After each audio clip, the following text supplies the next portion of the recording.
Hi friends, welcome to 5 Minutes Check YouTube channel. Here is Samsung Galaxy M14 5G smartphone.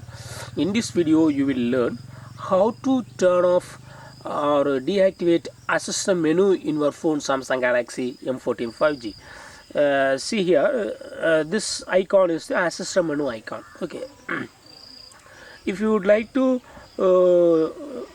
turn off this assistant menu icon, yes, you can do it. What you do is just go to the settings of your phone here, then go to accessibility, and here select interaction and texturity, and here select assistant menu. Already it is turned on, so that this assistant menu is appeared in the home page and other pages when you navigate. Okay, just turn off this button, and hereafter assistant menu will not appear. Just turn off this button and see here in the home page assistant menu is disappear now.